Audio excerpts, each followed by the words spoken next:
Halusyan mga kamamshi and everyone. So there you have it mga kamamshi, yung ating special embutido. So almost nag-cool down na po ito. So ayan, try na natin para makita nyo rin talaga mga kamamshi kung how it kung gaano siya natin ginawa ng ayos. So ito siya. So di na ako nag-gloves mga kamamshi. Malinis naman na yung kamay ko. So ito na po yung ating reveal kung kanais-nais ba yung gawa natin or hindi. May ganon. So ang importante mga kamamshi nito is meron tayong ulam. Di ba po? So ayan. Ulam is real. So cut ko na nga dito. Pahirapan pa. So, ayan mga kamamshi, diba? So, sarap. Wow, ano ba yan? Nag-ikot-ikot na yung ating gawa na to. So, tanggalin ko siya dito, oh. So, diba po mga kamamshi?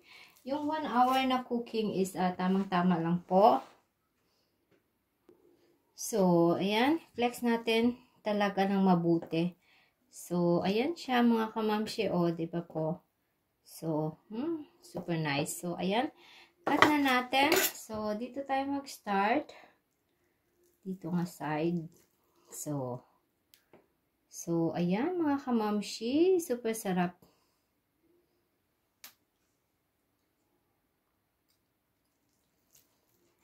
So,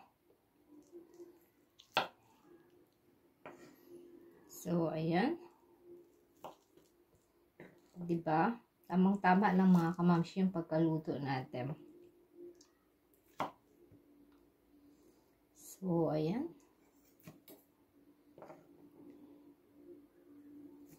So, mga kamamshi, yung ating embutido. So, finally, nakakain din tayo mga kamamshi. So, ayan, try natin na, syempre mga kamamshi, kung tama lang ba yung lasa. So, syempre, ako din titikim. So, tingnan natin later. So, ayan, try na natin. Sarap. So, mga kamamshi. Syempre, mga kamamshi, para sa akin, perfect na po. Sarap. Ang sarap nitong partner dito sa ketchup, sa yung sweet and sour na sauce mga kamamshi. So, ayan lang po. Thank you for watching. Bye! Cheers!